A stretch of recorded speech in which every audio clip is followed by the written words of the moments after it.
Hello, everyone. This is Father Mark, and I know it's not Lent, but I thought I'd send out this quick video to you.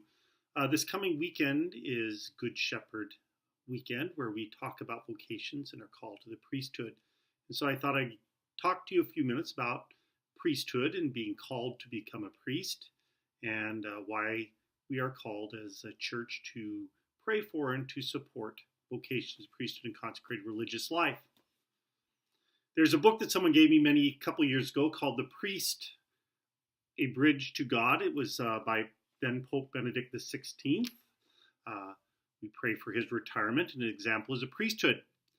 And the very first chapter was entitled, It Does Make Sense to Become a Priest. And I know even in our world today, sometimes people will look at us and look at priests and go, why are you doing that? Why are you not doing this? And all these other things that we can talk about.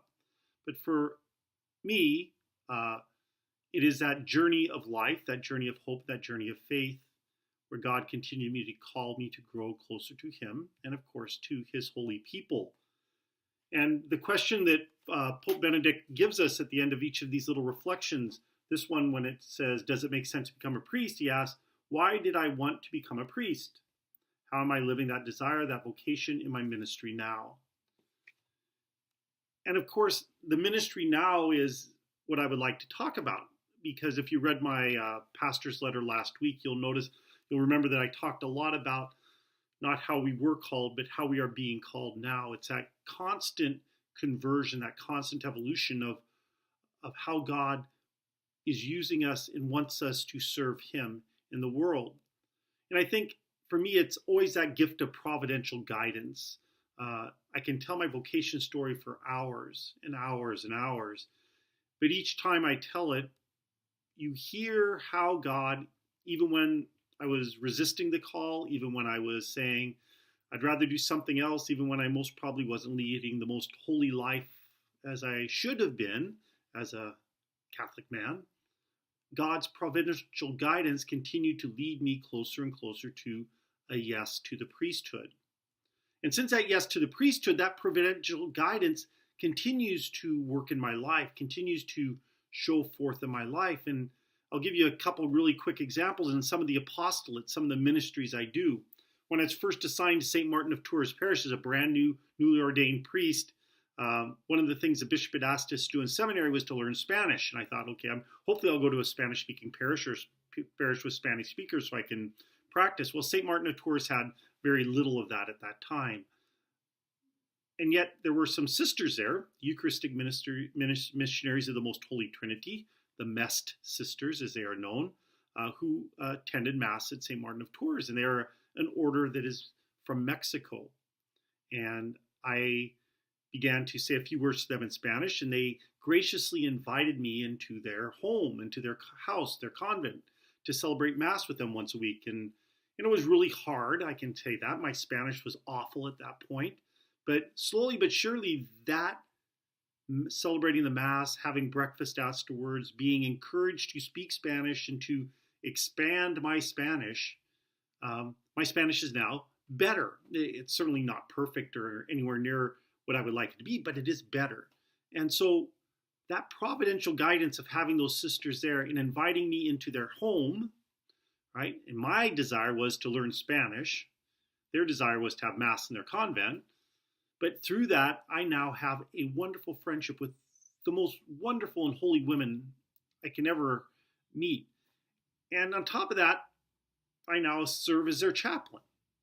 That's God's providential guidance to continue to grow in the service and love of God. A second one might be my service in worldwide marriage encounter, which I talk about a lot, I know that. But once again, that was God's providential guidance. I kept on saying no to going on a weekend because, first of all, I'm a priest. Why do I need to go on a marriage encounter weekend? Second of all, I was busy. I was a brand new pastor. I didn't want to give up a weekend to do something that I didn't know how it was going to affect me. But God's providential guidance once more stepped in there when a lovely couple came in and they sat down and said, we know you're really busy, but here are the next 3 weekends. Choose one. We know you can't be busy all those weekends. And in humility, I chose one of those weekends. And now, many, many, many years later, 8 years later, I continue to present weekends as a worldwide marriage encounter priest. And you can see I'm wearing this sweater here for their 50th anniversary convention, which I'm going to this summer. But once again, that was God's providential guidance. And it has enriched my priesthood, enriched my ministry in ways that I would have never, ever, ever thought about. And that is how God continues to call us all. And so, no matter where you are in your state of life, you might be a young man or a young woman going like, well, I'm not really sure about where God is calling me. Well, my suggestion is always sit down and pray about it. Look at the world around you and see, where is God calling me? And how is God calling me?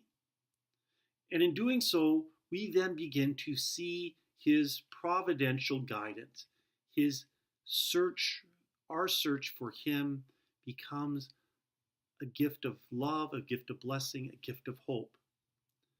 And so on this Good Shepherd Sunday, certainly we're going to be talking about vocations to the priesthood, but as I said with my ministry with the Eucharistic missionaries of the Most Holy Trinity, we also pray for vocations to the consecrated religious life, to be that other part of holiness, that gift that women bring to our Holy Catholic Church. And so once again, I thank you for your prayers for me, for Father Steve, for the priest, every priest that you know. Continue to pray for them. Continue to pray for young men and women to answer the call to serve God in the vocations of priesthood and consecrated religious life. And pray for me. I need it. And may God bless you and keep you safe. And we will see you in the Eucharist.